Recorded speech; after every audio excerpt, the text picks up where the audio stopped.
वासुदेवाय। ओम नमो भगवते वासुदेवाय। नमो भगवते वासुदेवाय। ओम नमो भगवते वासुदेवाय। नमो भगवते वासुदेवाय। ओम भगवते वासुदेवाय। ओम नमो भगवते वासुदेवाय। ओम नमो भगवते वासुदेवाय।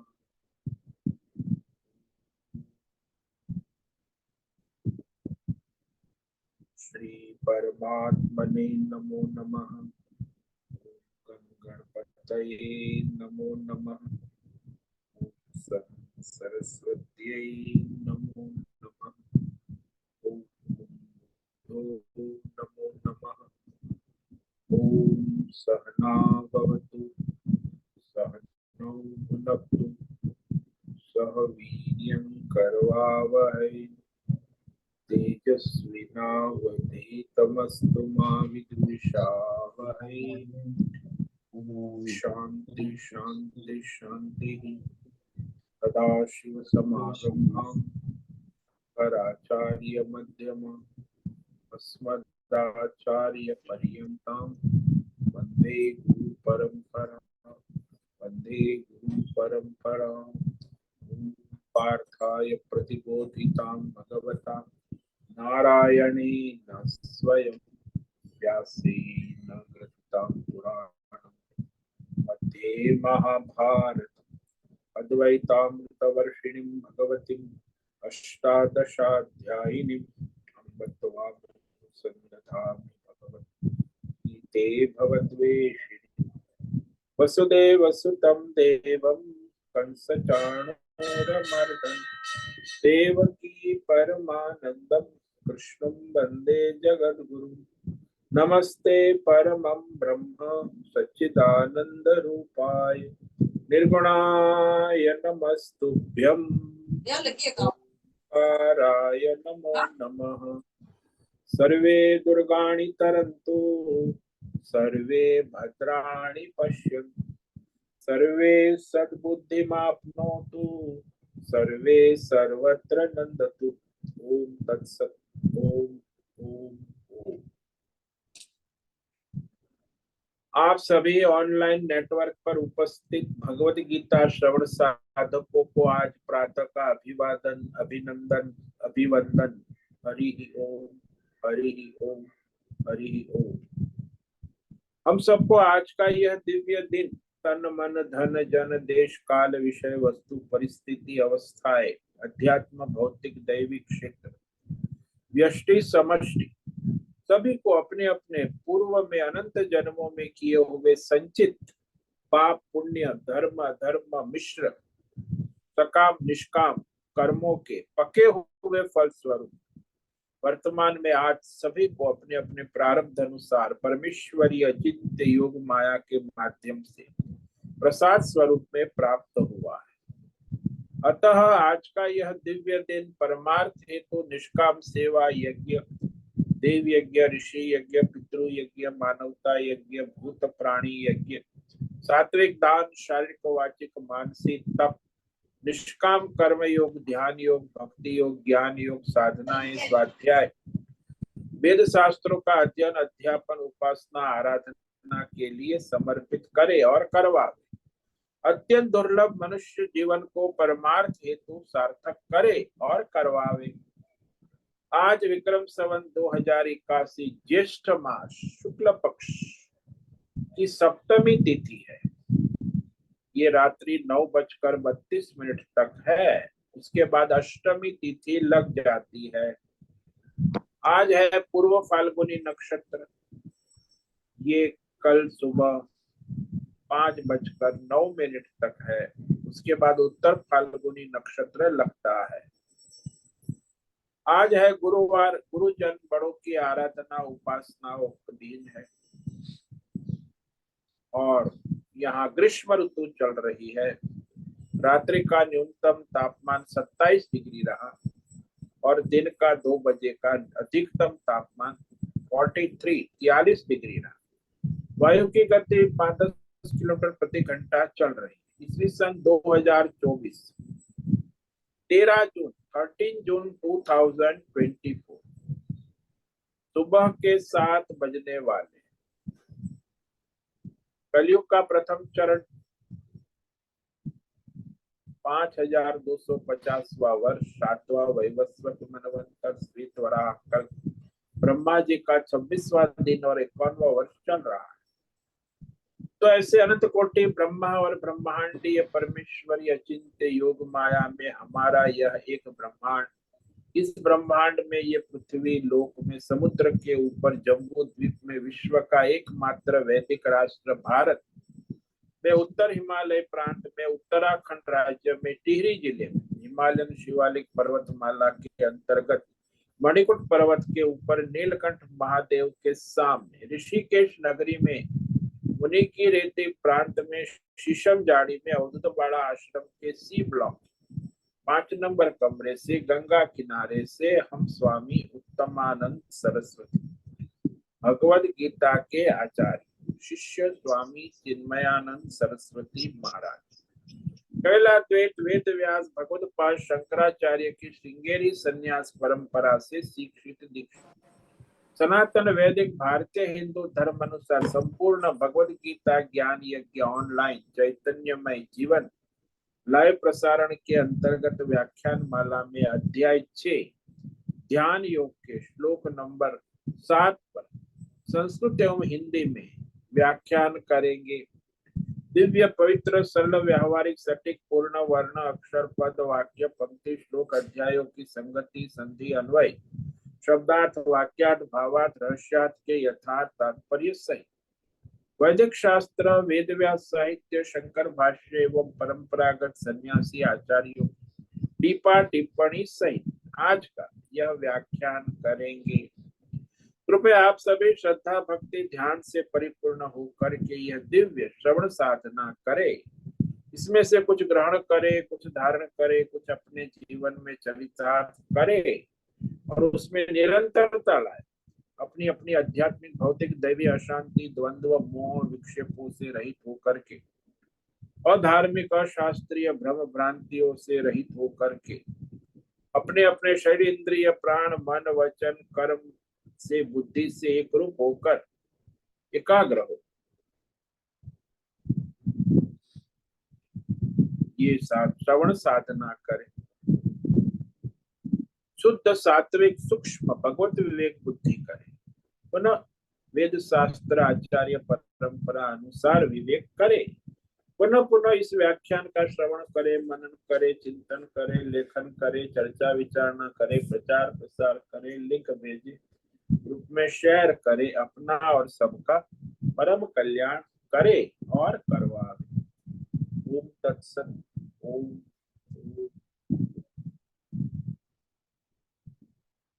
तो कल हमने श्रीमद् भगवद गीता अध्याय 6 ध्यान योग के श्लोक नंबर 8 पर विचार किया था।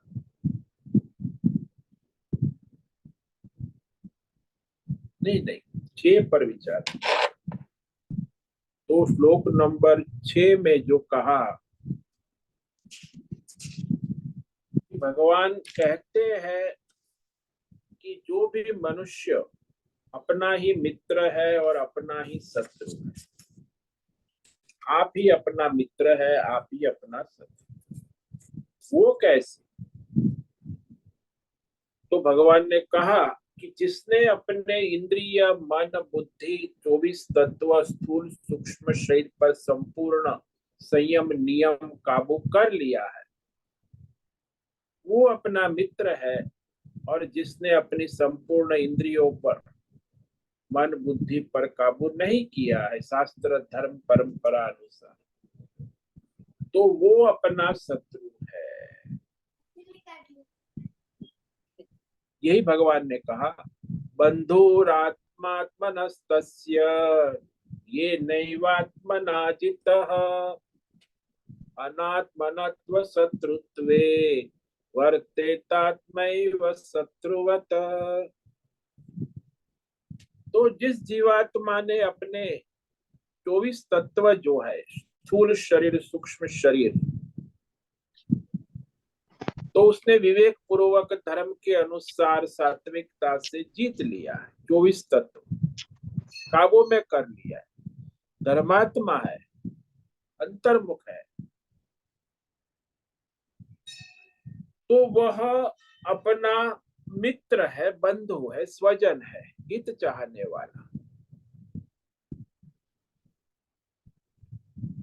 और जिसने अपने शरीर, इंद्रिय, प्राण, मन, स्थूल सूक्ष्म शरीर 24 तत्व को काबू में नहीं किया है, जीता नहीं है, तो वह अपने साथ ही शत्रुता का व्यवहार कर रहा है, स्वयं ही अपना अनिष्ट कर रहा है। तो उसमें वह अपने आप को ही दुर्गति में ले जा रहा है।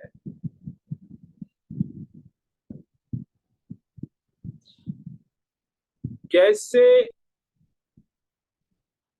चूहा होता है ना, उसको पकड़ने के पिंजरे होते,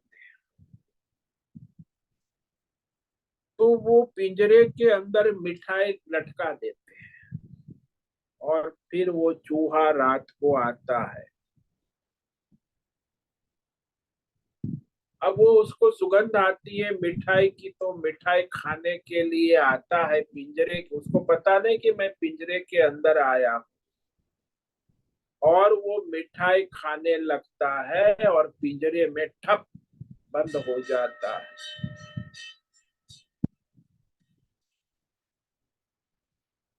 वैसे ही मनुष्य को यहाँ भगवान ने मिठाई दी है। क्या मिठाई दी है?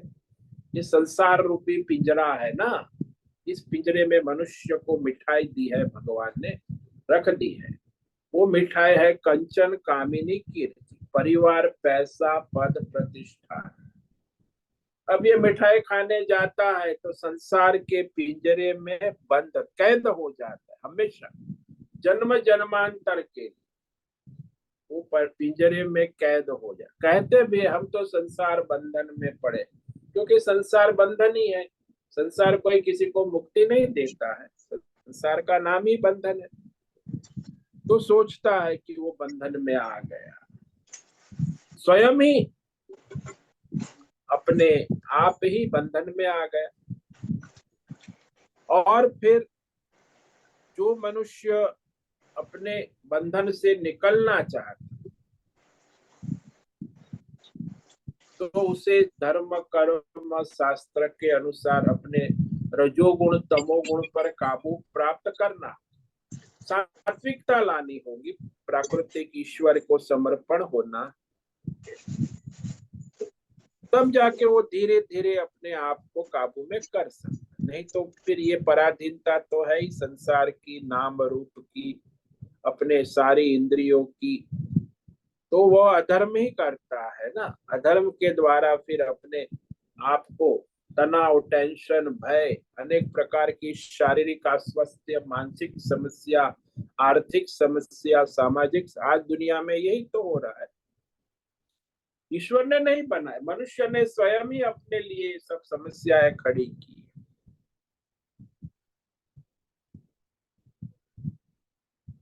तो वहां वह मनुष्य स्वयं बंध जाता है। हालांकि वो बंधा हुआ नहीं, अज्ञान के कारण बंध जाता।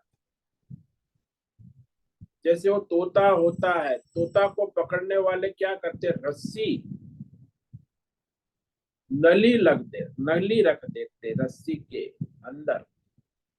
वो नली जो है, वो तोता जब रस्सी पर आके बैठता है तो नली घूम जाती है, तो घबरा जाता है, पकड़ लेता है अपने, फिर नली को छोड़ता नहीं, और अपने नली में वो पकड़ा हुआ नहीं है, बंधा हुआ नहीं है, फिर भी वो अपने आप को बंधा हुआ मान लेता है। इसी तरह मनुष्य भी इस संसार की नली है, परिवार, पैसा, पद, उसे पकड़ लेता है और फिर बंध जाता है। हालांकि बंधा हुआ नहीं है, वो अज्ञान से, भ्रम से वो बंध जाता है। फिर वो परांधिता महसूस करने लगता है। तो संसार में ये देखा गया, ज्यादातर मनुष्य जो है इसी तरह अपने शरीर, अपने मन, बुद्धि, अपने धन, आजकल तो धन की बड़ी लड़ाई चल रही है। धन की गुलामी, तन की गुलामी, मन की गुलामी, इंद्रियों की, और उसको ये लोग स्वतंत्रता मानते कि हम स्वतंत्र हैं। आर्थिक स्वातंत्र, शारीरिक स्वातंत्र, कुछ भी खाओ पियो, इंद्रिय का भोग, ये सारा होटल मोटल, तो इनको समझते, लेकिन वो गुलामी है। स्वयं ही अपना शत्रुता की तरह व्यवहार, और फिर परेशान भी रहते। तो धर्म कर्म नहीं करेगा तो परेशान तो रहेगा ही। पर शास्त्रों में कहा है सुबह 4 बजे उठ के अपना उषपान नित्य कर्म करके फिर ध्यान भजन साधना करे।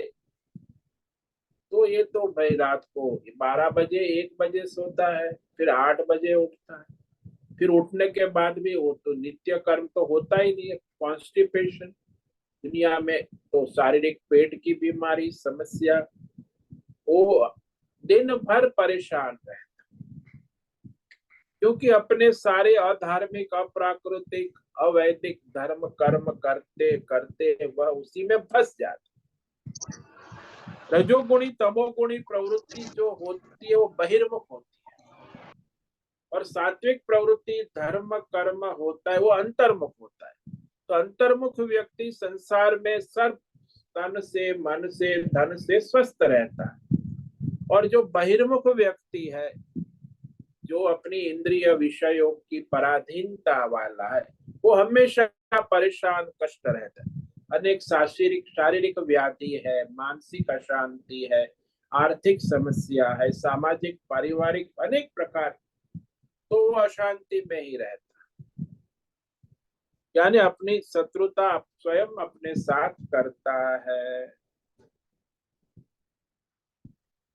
यदि मनुष्य अपना धर्म कर्म के अनुसार अपना बंधु बन जाता, कि अपना कल्याण करने लगता है, परमार्थ धर्म कर्म में अंतर्मुख होता है, बहिर्मुखता को काबू में करता है, तो उसे क्या लाभ होता है, ये अब भगवान कह रहे हैं आगे के श्लोक, कि जिसने इन इंद्रियों पे अपने संपूर्ण काबू कर लिया है, इंद्रिय मन जीत लिया है, जितात्मा, तो वह अपने मन को शांत रखकर परमार्थ धर्म कर्म सारे कार्य कर सकता है। यही कहे, जितात्मन प्रशांतस्य परमात्मा समाहितः शीतोष्ण सुख दुखेषु तथा मानापमानयो।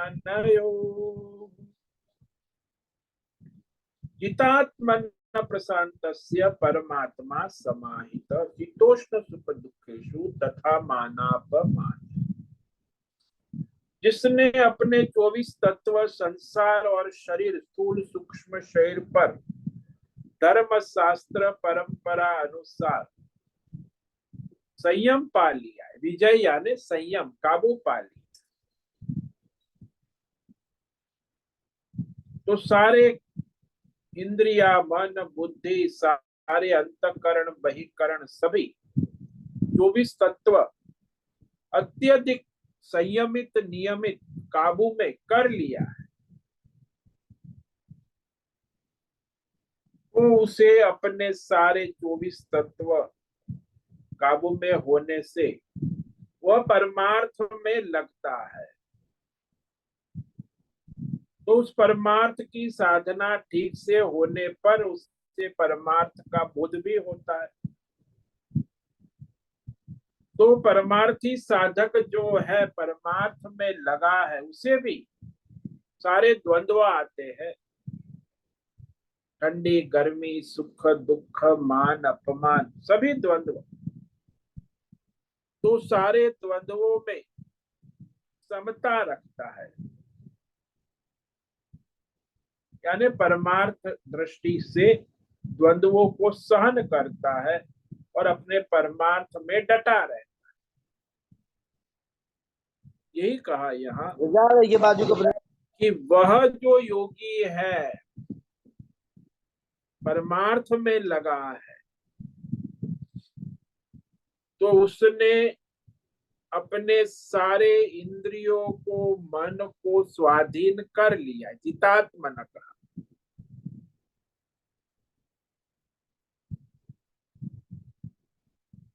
तो वह शास्त्र के अनुसार, ईश्वर समर्पित भाव से, धर्म के अनुसार संयम नियम पूर्वक सारे इंद्रियों का नियमन हो गया है, उपरामता हो गई, स्वाधीन हो गया है। भाई इंद्रिय चाहे वैसा नहीं होता, वो धर्म के अनुसार जो आवश्यक है वो सात्विक धर्म कर्म करता है। तो उसने जीत लिया है संसार, कार्य करण संघात, जिसको परमार्थ हेतु काबू में कर लिया है। काबू में करना मतलब धर्म के अनुसार चलाना, सात्विक कर दिया है। क्योंकि आप जब खाने बैठते हो तुरंत पता चलता है कि आप सात्विक है, राजसी है कि तामसी। जब मनुष्य भोजन करता है तो सात्विक होगा, तो भगवान का भजन करते हुए स्मरण करके भोजन प्रारंभ करेगा, और सात्विक अल्प मात्रा में उचित आहार भगवत स्मरण से लेता है, तो वह सात्विकता उसे परमार्थ में सहायक होती। लेकिन राजसी मनुष्य है, वो तो सब करता है, मोबाइल भी देखता है, गपशप भी करता है, और फिर पकोड़े भी खाता है, चाय भी पीता है, अचार भी खाता है, सब मिक्स करता है, तब वो गुण। तो फिर वो रजोगुणी तमोगुणी प्रकृति से वो परमार्थ नहीं कर सकता। परमार्थ के लिए सात्विकता का प्राधान्य होना आवश्यक। सत्वात संजायते ज्ञान, सत्व गुणी मनुष्य योग साधना परमार्थ कर सकता है। रजोगुणी और तमोगुणी उसे पहले तो उसे काबू में करना हो, सत्व गुण को लाना हो। तो सत्व गुण को लाने के लिए ही ये जो 24 तत्व है उसमें निरंतर धर्म कर्म करते हुए सात्विकता, धर्म करेंगे तो सात्विकता आए। अब जब वो कर रहा है परमार्थ साधना, योग साधना में लगा है, तो उसमें परेशानियां भी आएंगी, ठंडी भी आएंगी, गर्मी भी आएंगी, कि अपने परमार्थ से वो भटकता नहीं। भाई आप कहीं भी जाओ दुनिया में, वहां आपको ठंडी गर्मी वर्षा का सामना करना पड़े। कभी गर्मी ज्यादा हो जाएगी, कभी ठंडी ज्यादा, कभी वर्षा ज्यादा हो जाएगी, ये 3 ऋतु है। लेकिन उसमें जो समता रखना आवश्यक। हमारे यहाँ सामने घाट पर एक महात्मा रहते, 2 साल से मैं देखता हूँ, वो वहीं रहते घाट पर, कहीं नहाते हैं न कहीं जाते हैं, खाने के लिए भी कहीं नहीं, खाना उसके पास आता है अपने आप। तो वर्षा ऋतु है, अभी तो गर्मी बहुत है, एक लंगोटी बांध के बैठे हैं, तो दोपहर को 43 डिग्री है, तो भी उसी ताप में बैठे रहते हैं, वही छाव में भी नहीं जाते, खुले में गंगा किनारे। तो वो जो साधना है तप है कि मैं ठंडी गर्मी वर्षा सब को सहन करना और अपनी परमार्थ साधना करना। अरे यहाँ तो बहुत गर्मी है, भागते हैं लोग, गर्मी से भागते हैं, ठंडी से भागते हैं, वर्षा से कहाँ जाओगे? ये भागने से तो कोई ठंडी गर्मी वर्षा कम नहीं हो जाएगी, आपका मन विक्षिप्त हो जाए। तो ज्यादातर देखा गया कि मनुष्य जो है वो इस प्रकृति के नियमों के अनुकूल नहीं रहता।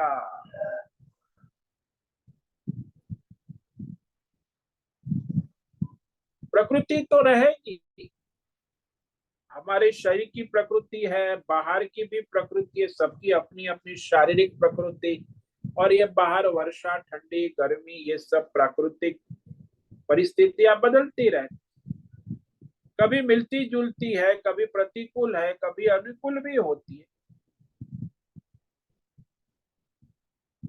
तो इस तरह इस सर्दी गर्मी वर्षा आदि से घबरा कर अपने परमार्थ में वंचित हो जाता, वो नहीं कर पाएगा।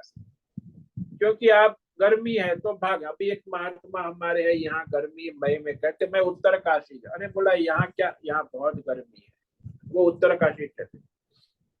अब कहते मैं आ रहा हूँ, तो भाई आप महात्मा है, भाग दौड़ क्यों करते हो, एक जगह रहो ना। नहीं, गर्मी बहुत है। तो इस तरह फिर आपकी कोई परमार्थ साधना नहीं कर सकोगे। सर्दी गर्मी से, सभी द्वंद्वों से कौन प्रभावित नहीं होगा?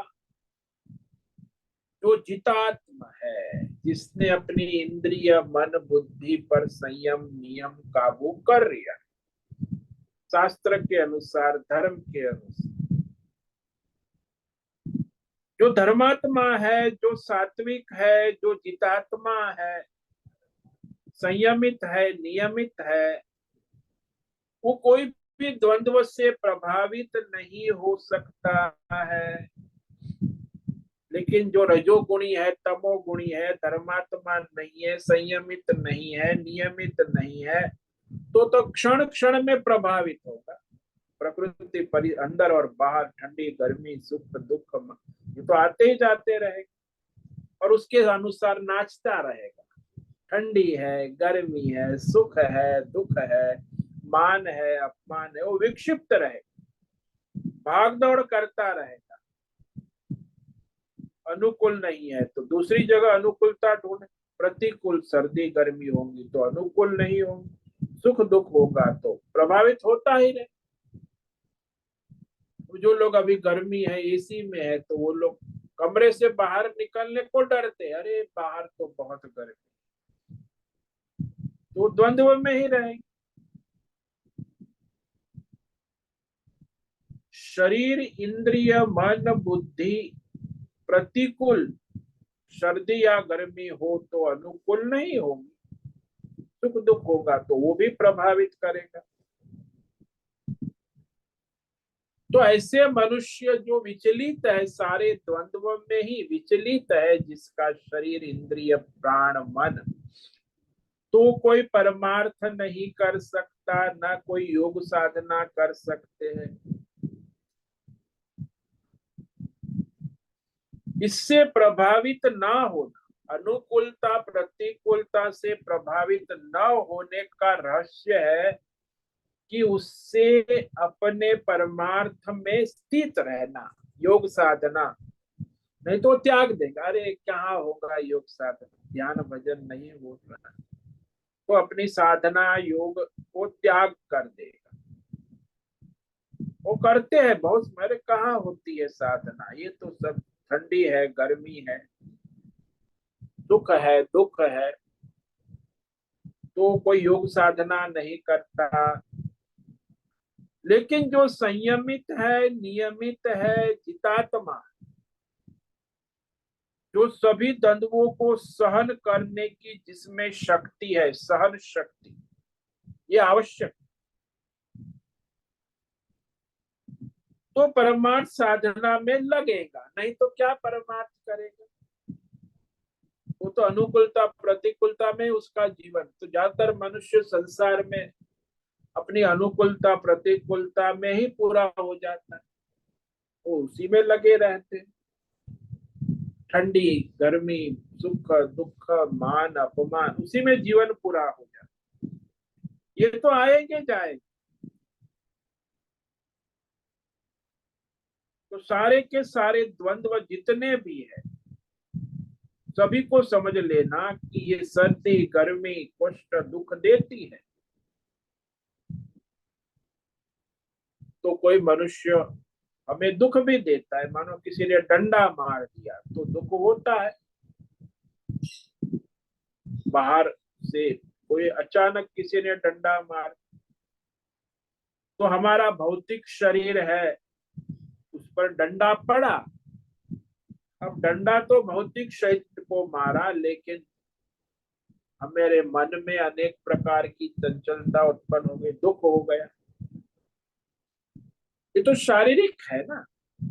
अब इतनी गर्मी है, यहाँ पंखा चालू करो तो बच्चा कहता है महाराज पंखा चालू पुल पर है तो भी पसीना आता है।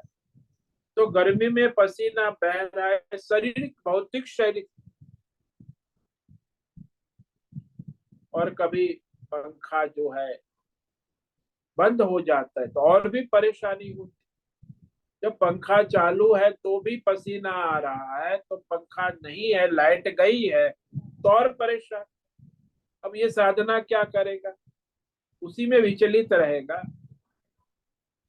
मन विक्षिप्त रहेगा, इंद्रियां चंचल रहेंगी, बुद्धि में डावाडोल रहेगा, तो पूरी तरह परेशान रहेगा शरीर से। तो ये सारा जो है सुख दुख, ये सारा अपने शरीर को लेकर है, इंद्रियों के लेकर है।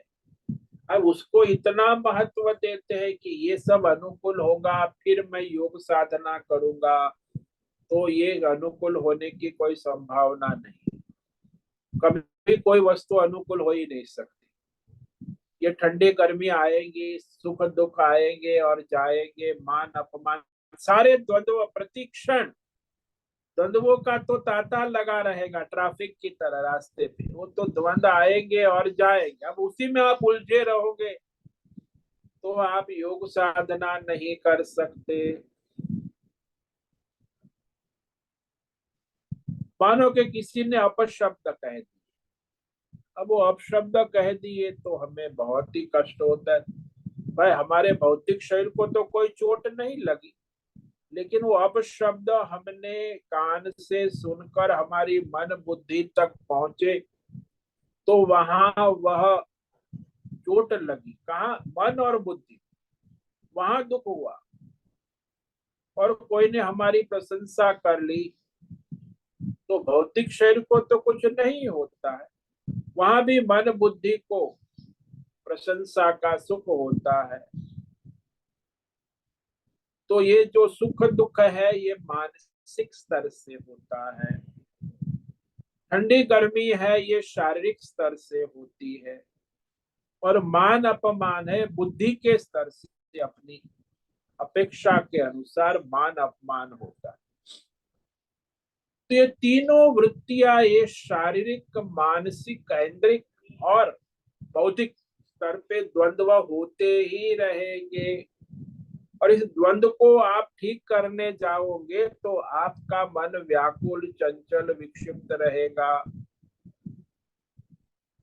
जब तक इन सब को संयमन नियमन नहीं किया, हितात्मा नहीं बने, तो सारे द्वंद्व हमें परमार्थ योग साधना में बाधा उत्पन्न करते रहेंगे, योग साधना में बाधक बन जाते। मानो कि किसी ने अपशब्द कह दिया, सुबह सुबह में किसी ने कुछ हो गया झगड़ा, कुछ बोल दिया, तो आपको मन बुद्धि में अरे इसने सुबह सुबह मेरा अपमान कर दिया। अब वो विक्षिप्त मन बुद्धि से फिर आप सुबह का 7:45 से 7:45 गीता ज्ञान श्रवण करोगे, तो मन में विक्षेप है, अशांति है, उसने अपशब्द कह दिए हैं, और फिर आप विक्षिप्त मन बुद्धि से श्रवण करोगे तो पूरा समझ नहीं पाए। आधी अधूरी बात समझ में आएगी, आधी समझ में नहीं आएगी। मन विक्षिप्त है, अशांत है, तो सत्संग व्यर्थ हो जाता है कि भाई आपने 1 घंटा गीता सत्संग सुना, लेकिन आपका मन और बुद्धि विक्षिप्त थे, तो वो श्रवण की योग्यता वाले नहीं थे, तो समझ भी नहीं पाए और समय पूरा हो गया। तो इसी प्रकार यदि आप सत्संग में बैठे और आपको ठंडी गर्मी लग रही है तो भी आपका मन विचलित हो गया, तो यहाँ मनुष्य इस द्वंद्व से अपने को सहन करे, समत्व रखे, परमार्थ भाव रखे और अपने को विचलित ना होने दे। यदि ये द्वंद्व हमें विचलित न कर सके तो फिर हम परमार्थ कर पाए। यदि उसमें विचलित करने की सामर्थ्य है तो हम कोई परमार्थ नहीं कर सकते हैं। इसलिए जितात्म कहा कि उसको जीत लेना, वश में कर लेना, काबू में कर लेना, ये द्वंद्वों के वश में ना होना, द्वंद्वों को अपने वश में रखना, समत्व रखना, सहनशील होना, ये आवश्यक। तो ये जो मान अपमान भी होता रहता है, मान किसका है, अपमान क्या है? अरे भाई, मान अपमान को देखो, कोई हमको बड़ा समझे, हमारा सम्मान करे तो हमें लगता है कि बड़ा मान है, और कोई हमारा अपमान करे, तिरस्कार करे, तो हमें लगता है कि उसने हमारा अपमान किया। लेकिन ये तो शरीर का है, स्थूल सूक्ष्म शरीर का, प्रकृति का है। वास्तव में हमारा कोई मान अपमान नहीं कर सकता। यदि हम परमार्थ साधना में स्थित है तो ये समझना होगा कि मान अपमान ये सब जो है, ये द्वंद्व है, क्षणिक है, आने जाने वाले है। इसमें यदि मैं उलझ गया तो मैं परमार्थ से वंचित हो जाऊंगा। तो इस प्रकार के द्वंद्वों से विचलित ना होकर परमार्थ साधना में आगे बढ़ो। कई बार तो मनुष्य इतना घायल हो जाता है किसी ने, तो कहता है अब तो मैं सब छोड़ छाड़ के इसके पीछे लग जाता हूँ, इसको बदला ले, अपमान किया मैं भी उसका अपमान करूंगा। तो योग साधना छोड़ छाड़ के फिर वो परेशान उसी के चक्कर में दिन रात, तो मनुष्य अपने योग साधना से भी भ्रष्ट हो जाता है। द्वंद्व के कारण कई लोग योग साधना के मार्ग से पतित हो जाते, वो द्वंद्वों से विचलित हो जाते हैं, तो फिर साधना छोड़ देते। शुरू तो करते हैं लेकिन बीच में सब छूट जाता है। तो जितात्मा है, जिसने संयम नियम दृढ़ है, तो वही साधना में आगे बढ़ सकता है। तो उसका अंतकरण शांत होता है। यहाँ प्रशांत से कहा कि जिसका अंतकरण की वृत्तियां भली भकार शांत है, परमात्मा में, परमार्थ में लगी है। जब ये अंतकरण की वृत्तियां परमार्थ में लगती है तभी शांत हो। यदि संसार में गई तो अशांत हो जाए, परमार्थ में लगी तो शांत हो जाए। तो शांत यानी प्रसन्न, प्रशांत, प्रशांत होती। अंतकरण में अनेक प्रकार की वृत्तियां उत्पन्न। अब उस वृत्तियों को शांत कैसे करे? बोले परमार्थ दृष्टि से करे, तभी वो शांत होगी ना। हमारे शास्त्रों में तो प्रशांत का कहा है कि जो मनुष्य विवेकी है, समझदार है, जो शास्त्र का विवेक, धर्मात्मा है, जो सात्विक है, वो प्रशांत रहता। प्रशांत का मतलब प्रसन्न रहता है, वो द्वंद्व से विचलित नहीं होता, वही प्रसन्न रहेगा। नहीं तो ये ठंडी आई फिर अप्रसन्न हो गया, गर्मी आई फिर द्वंद्वों में तो अप्रसन्न ही रहेगा। द्वंद्व से जो विचलित नहीं होता, जितात्मा है, वही प्रशांत रहता है, प्रसन्न रहता। जैसे हम कहते हैं कि ये तो बड़ा प्रसन्न है। कई बार कवि लोग कहते हैं कि देखो तालाब कितना प्रसन्न है, ऊपर बिल्कुल निर्मल पानी है। गंगा कितनी प्रसन्न है, निर्मल है। क्यों भाई ऐसी दिख रही है? क्योंकि उसमें वर्षा का जल, मैल सब नीचे बैठ गया है। तो गंगा तो निर्मल है, लेकिन उसमें जो वर्षा का जल है, मल, उसके कारण वो हमें गंगा मैली लगती है। जब वो बैठ जाता है तो निर्मल लगती है। यहाँ भी वर्षा ऋतु में तो गंगा इतनी कीचड़ वाली होती है, और वही दिवाली के बाद निर्मल हो जाती। निर्मल होती है तो हमें नीचे पत्थर जो है वो भी स्पष्ट दिखने लगते हैं। गिन लो कितने पत्थर है नदी के किनारे बैठो। और यदि गंदी है, मैली है, तो गंगा में पानी निकालना भी मुश्किल हो। स्वच्छ पानी भी हमें नहीं मिलना, क्योंकि उसमें कीचड़ है। तो ऐसे ही हमारे अंतःकरण में जब द्वंद्व है, राग द्वेष, सुख दुख, मान अपमान, लाभ हानि, अनेक प्रकार के द्वंद्व विकारों से हमारा मन मैला हो गया, बड़े गंदगी हो जाती, मैलापन है, यही है द्वंद्व ही मैलापन। द्वंद्व के विकार संस्कार इतने भर गए हैं कि वो मैला हमें विचलित करता ही रहता।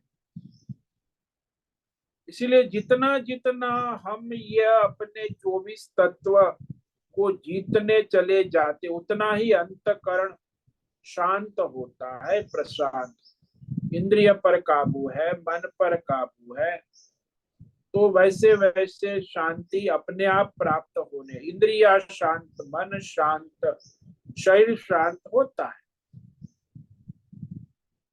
इसमें द्वंद्व के विकार नहीं है, द्वंद्व नहीं है, उसका तो शांत अपने आप प्रसन्न शांत ही रहेगा।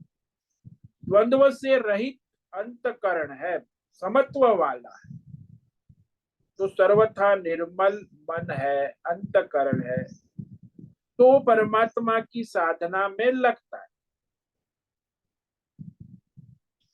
परमार्थ में लगता है और परमात्मा से जुड़ता भी। उसकी जो जीवात्मा वृत्ति है, अहंकारात्मक वृत्ति है, वो शांत हो जाती, भगवत वृत्ति प्रकट होने लगती। तो शुद्ध स्वच्छ अंतकरण बुद्धि मन में परमात्मा परमार्थ प्रकाशित होने लगता है। इसलिए एक तो बात है कि इस इंद्रियों को काबू में करना, मन को द्वंद्व से रहित रखना, यही मुख्य है। यदि उसे काबू में कर लिया तो फिर आपकी योग साधना ठीक से होने लगेगी। जैसे दृष्टांत ले लो आप, कि यदि हम मुख देखना चाहते हमारा, तो सामने दर्पण है, दर्पण यदि स्वच्छ है, स्पष्ट है, तो हमारा मुख स्वयं अपने आप प्रकट हो जाएगा, साफ दिखे।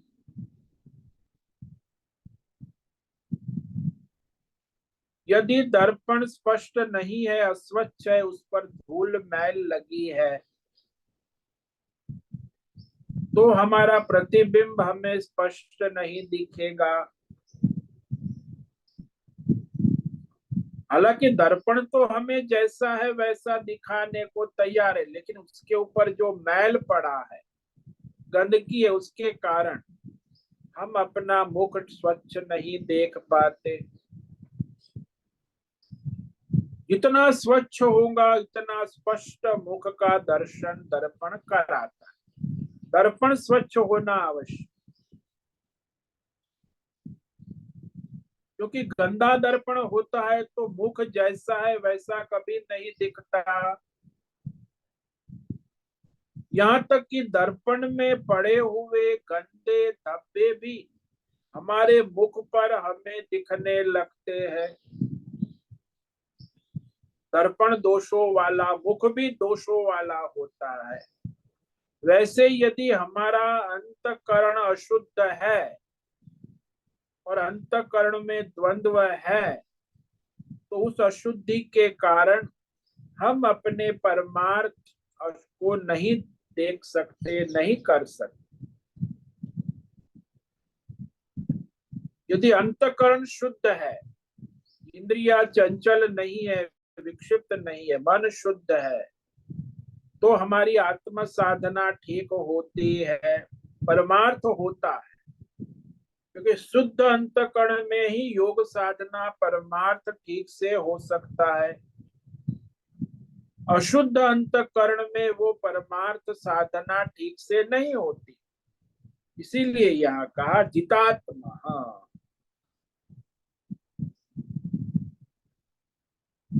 अंतःकरण यदि निर्विकार है, शुद्ध है, तो बात बन गई। अंतःकरण में जो अशुद्धि, द्वंद्व, विकार ये है कि मैं मनुष्य हूं, मैं जीवात्मा हूं, और ये मुझे सारे विषय भोग की कामनाएं हैं। ये कामना जो है वो अंतःकरण को अशुद्ध करती रहती, कि मैं ऐसा हूं, मैं वैसा हूं, मैं जीवात्मा हूं, मैं अच्छा हूं, मैं बुरा हूं, ये सब द्वंद्व चलते रहते। वास्तव में जिसका अंतःकरण शुद्ध होता है, मन वो प्रशांत होता है, उतना उतना वह अकर्ता अभोक्ता होकर परमार्थ में लग जाता है। ये तो अहंकार से, कामना से कर्ता भोक्ता होकर अनेक प्रकार के द्वंद्व में पड़ जाता है।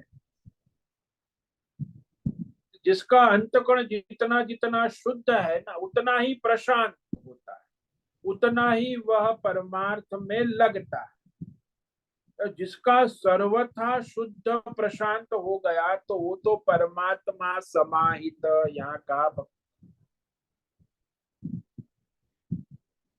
परमात्मा में समाहित हो जाता है।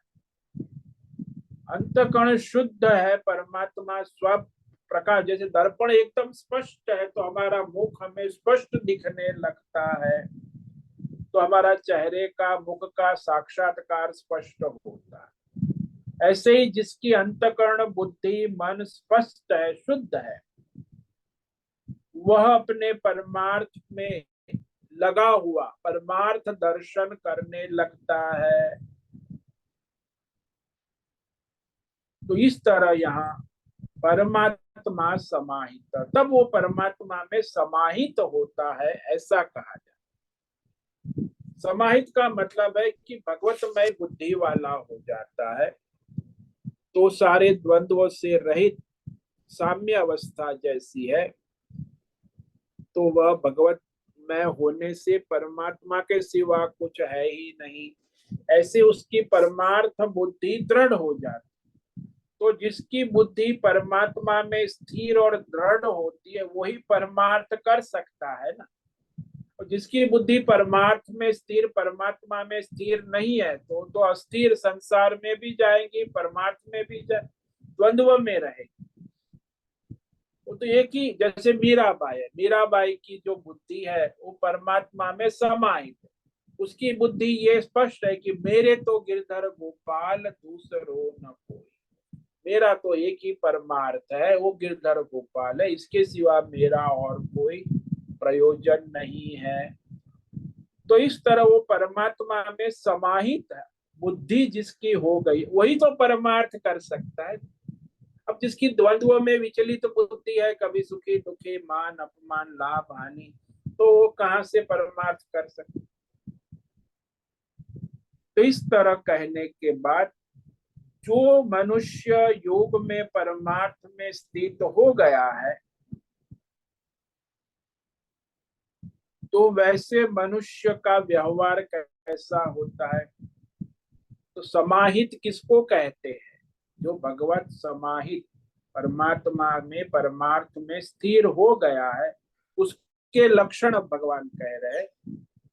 ये आगे कहेंगे श्लोक नंबर 8। ज्ञान विज्ञान, इसको आज पढ़ते, इस पर विचार तो कल करेंगे कि वह परमार्थ में स्थित हो चुका है, उसकी बुद्धि स्थिर हो गई। ज्ञान विज्ञान तृप्तात्मा कूटस्थो विजितेन्द्रिय युक्त इत्युच्यते योगी समलोष्टास्म कांचन। जो वेद शास्त्र अनुसार यथार्थ ज्ञान विज्ञान जिसका स्पष्ट हो गया, यानी भौतिक अध्यात्म दैव परमार्थ विषय की यथार्थ समझ, ज्ञान और स्वानुभूति अपने विवेक बुद्धि से, और वो संतुष्ट है, तृप्तात्मा, जो सारे द्वंद्वों से निर्विकार हो गया है, निर्द्वंद्व, द्वंद्व से रहित, विजितेंद्रिय, सारी इंद्रिय जो है परमार्थ में लग गई, जिसके लिए संसार के सारे विषय यानी मिट्टी ढेला पत्थर सुवर्ण सब परमात्मा में है, एक सम परमार्थ ही है, तो परमात्मा में उसकी बुद्धि स्थिर है। ऐसा जो योगी है वो परमार्थ कर सकता है नित्य निरंतर। तो समाहित कहा ना कि परमार्थ बुद्धि से स्थित हो गया, उसकी बुद्धि परमार्थ में स्थित हो गई है, इसे समाहित कहें। इस श्लोक पर हम कल विचार करेंगे। तो आज जिस श्लोक पर विचार किया उसमें भगवान ने कहा कि जो वास्तव में योगी कौन है, जो परमार्थ कर सकता है, उसके लिए कहा चितात्मन प्रशांतस्य परमात्मा समाहितः शीतोष्ण सुख दुखेषु तथा मानापमानयो। तो यहाँ भगवान ने ठंडी गर्मी, जो शारीरिक मानसिक और बौद्धिक द्वंद्व है, उससे जिसको विचलित नहीं होता है वह जितात्मा है,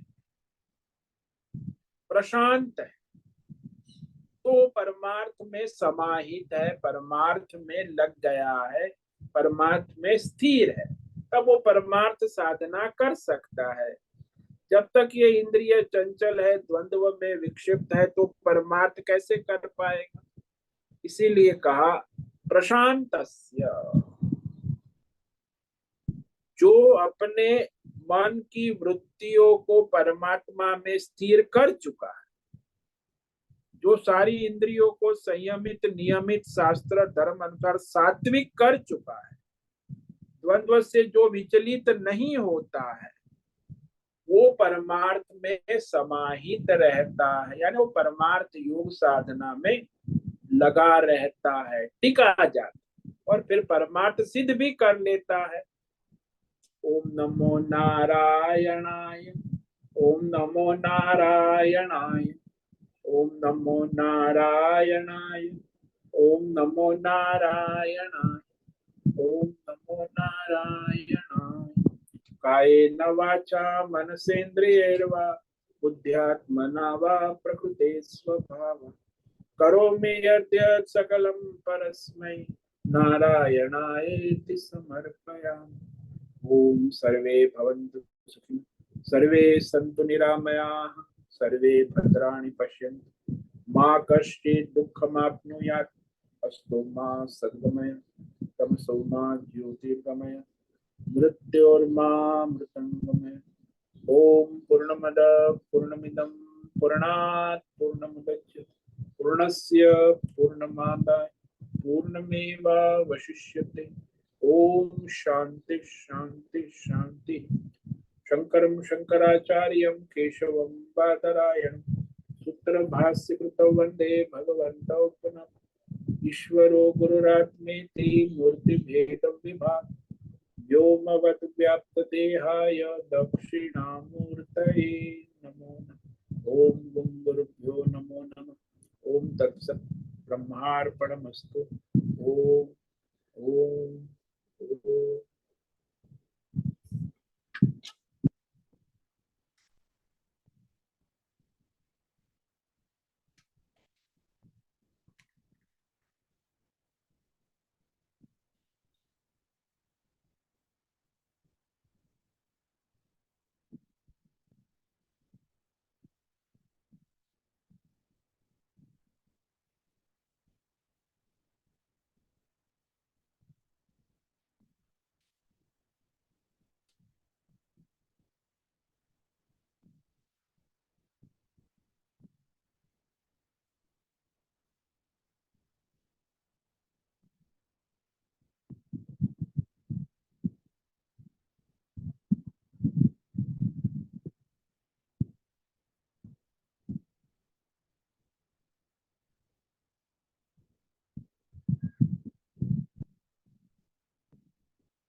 ओम नमो नारायण स्वामी जी। हाँ बोलो ये माँ। स्वामी जी, जब या अभी आपने वो जो दर्पण का उदाहरण दिया कि दर्पण शुद्ध भी होना चाहिए और स्थिर भी होना चाहिए, तो हाँ जी। अंतःकरण अपना स्थिर कैसे होता है? पहले तो शुद्ध होना आवश्यक है। हाँ शुद्ध वो होगा, फिर परमात्मा में एकाग्र होगा, तब स्थिर होगा ना। परमार्थ में लगेगा स्थिर, नहीं तो डावाडोल है तो कहाँ से स्थिर होगा। तो निष्काम पहले तो कर्म योग से शुद्ध होगा और स्थिर परमात्मा के नाम जब भक्ति में रहेंगे तभी वो स्थिर होता है। हाँ एकाग्र होगा ध्यान से, भक्ति से, हाँ। तब जाके स्थिर होगा। हम्म। शुद्ध तो कर्म योग से हो जाएगा अंतकरण, इंद्रियों का संयम, मन। लेकिन वो जो एकाग्र स्थिर और परमात्मा में तो ध्यान योग भक्ति योग से ही होगा। ध्यान योग भक्ति योग के द्वारा स्थिर होता जाए।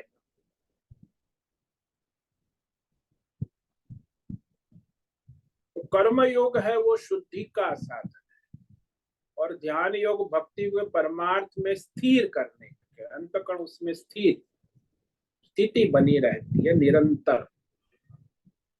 वो स्थिरता आती है ध्यान योग से, भक्ति योग से। और कर्म योग से वो जितात्मा शुद्ध होता है, अंतकरण इंद्रियों का संयम हो जाता है, मन की शुद्धि हो जाती है। तो फिर स्थिरता आने लगती है, फिर ध्यान योग करने से, भक्ति योग से। तो ये हम लोग कर्म योग कर रहे हैं, उसके साथ में जो ये अनुष्ठान उपासना ये सब करते करते वो ध्यान थोड़ा एकाग्र हो जाएगा ना, मन भी। नहीं, वो तो जब तक आपका अंतकरण शुद्ध नहीं होगा वो एकाग्र नहीं हो सकता, वो द्वंद्व में पड़ा है ना। हम्म। द्वंद्वात्मक अंतकरण, आप कर्म योग करते हो, आपकी उपासना का वो भी कर्म योग ही हो जाएगा। जब तक अंतकरण शुद्ध नहीं होगा, सात्विक नहीं होगा, परमार्थ में तो शुद्ध नहीं होगा, तब तक तो द्वंद्व में आप विचलित रहोगे ना। तो वो तो अभ्यास निरंतर करना होगा ना। भाई दर्पण को जब तक साफ नहीं करोगे, शुद्ध नहीं करोगे, तब तक वो आपका चेहरा स्थिर कैसे होगा। तो कर्म योग के द्वारा वो शुद्धिकरण, इंद्रियों का संयम, मन की एकाग्रता, बुद्धि की शुद्धि, ये द्वंद्व से आप सारे जो है, क्योंकि भगवान को आप समर्पित हुए तभी तो द्वंद्व से बाहर निकलोगे ना। नहीं तो भाई सारे संसार में सब द्वंद्व में है, और सब द्वंद्व का ही प्रचार कर, अरे मैं सुखी हूँ, मैं दुखी हूँ, मैं मान, मेरा अपमान हो गया, बहुत ठंडी है आज, मोबाइल पे सब बात क्या है, अब ऋषिकेश की कितना टेम्परेचर, अरे कोई भी फोन आएगा पहले यही पूछेगा ठंडी, और मतलब वो देहाशक्ति है। फिर सुख दुख की बात करेंगे तो वो अपने अंतर करके आ सकते। फिर मान अपमान की तीन ही टॉपिक है मोबाइल पे बात, तो आज दुनिया में लोग करते हैं 90%। क्या बात करेंगे, बस यही। परमार्थ की बात कितने लोग करेंगे मोबाइल पे आज, सुबह से शाम। वो तो परमार्थ की बात तो करने वाले 2-5% भी मिलना मुश्किल। बस यही, ठंडी गर्मी की बात करेंगे, सुख दुख की बात करेंगे, या मान अपमान की बात करेंगे, बस चलता रहेगा संसार, यही तो संसार है, द्वंद्व। तो इसमें परमार्थ कहाँ से होगा, योग साधना कैसे होगी। से परमार्थ में समाहित होने के लिए जितात्मा होना आवश्यक है, मन शांत होना आवश्यक है, वो द्वंद्व से उपराम होना। तो द्वंद्व से उपराम होने के लिए निष्काम कर्म योगी साधन, ईश्वरार्थ अपना स्वधर्म कर, जैसे भगवान की मर्जी, ठंडी है ईश्वर की इच्छा, गर्मी है मैं क्यों विचलित हो जाऊं, भगवान को समर्पित रहो। सुख दुख है, मान अपमान है, अपना स्वधर्म करो, तो ये द्वंद्व से बाहर निकलोगे ना। भगवान को समर्पित नहीं होंगे तो द्वंद्व में ही पड़े रहो।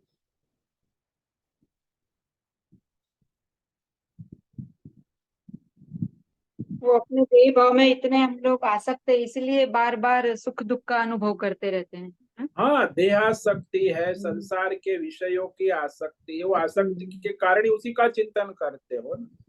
हाँ। भाई बार भगवत बार। भाव ने भगवान को समर्पण नहीं है ना, अपनी आसक्ति अपने देह में है, तो आपको ठंडी गर्मी लगेगी। वो हम्म। ठंडी गर्मी बाहर नहीं है, आपकी देहासक्ति बोल रही है। सुख दुख कोई बाहर नहीं, आपकी मन की अंतकरण की आसक्ति बोल रही है, आपकी कामना बोल रही है। अनुकूलता है तो सुख है, प्रतिकूलता है क्योंकि वो कामना बोल रही है मैं सुखी हूँ दुखी हूँ। ये कामना सुखी दुखी करती है, नहीं कि वास्तव में प्रकृति सुख दुख नाम की कोई चीज नहीं है। आपकी कामना की अनुकूलता है तो आप सुखी है, आपकी कामना में प्रतिकूलता है तो आप दुखी है। ये तो मन की वृत्तियां ही है ना, द्वंद्व तो कहाँ वास्तव में है नहीं, मन कल्पित है।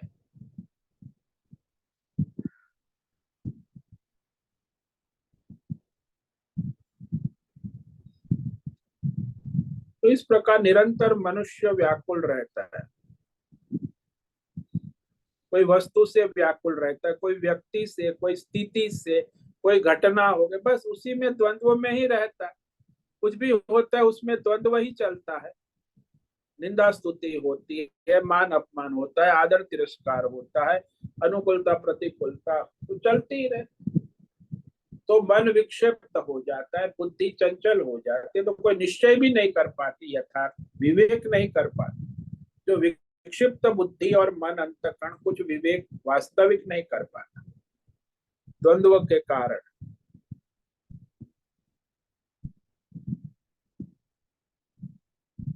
तो पहले तो इसी को करना होगा काबू में। हार जीत है, द्वंद्व को जीत कर समता का अभ्यास करना, इस समता आवश्यक।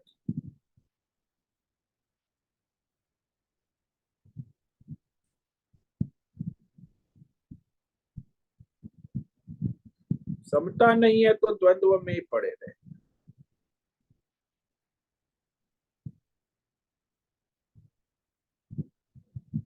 ईश्वर की सत्ता का स्वीकार करो, प्रकृति की सत्ता का स्वीकार करो, ये सब है, जो है उसको जैसा है वैसा स्वीकार करो। ठंडी है तो है, गर्मी है नहीं, तो आप तो अपने परिप्रेक्ष्य में देखते।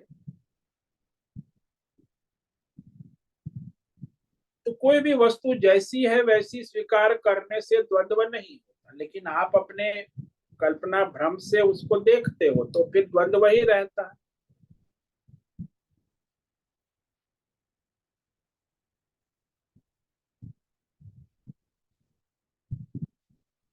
ईश्वर की सत्ता का स्वीकार करेंगे, प्रकृति जैसी है वैसी, तो फिर हमें द्वंद्व ने, हाँ भाई ऐसी ईश्वर की इच्छा है, ईश्वर की सत्ता है, ईश्वर की प्रकृति है, ईश्वर की तो है, उसे हमें स्वीकार करना है बस। स्वीकार करेंगे तो द्वंद्व, अस्वीकार करेंगे तो फिर द्वंद्व है।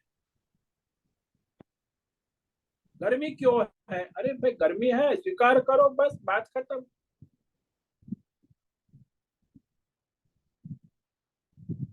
तो ये बात।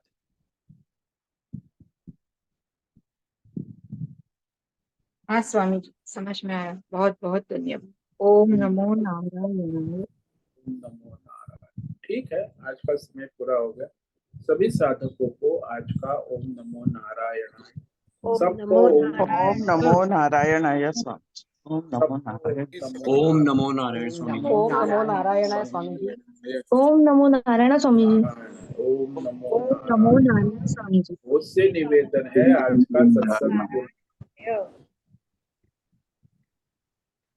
सभी साधकों को ओम नमो नारायणाय।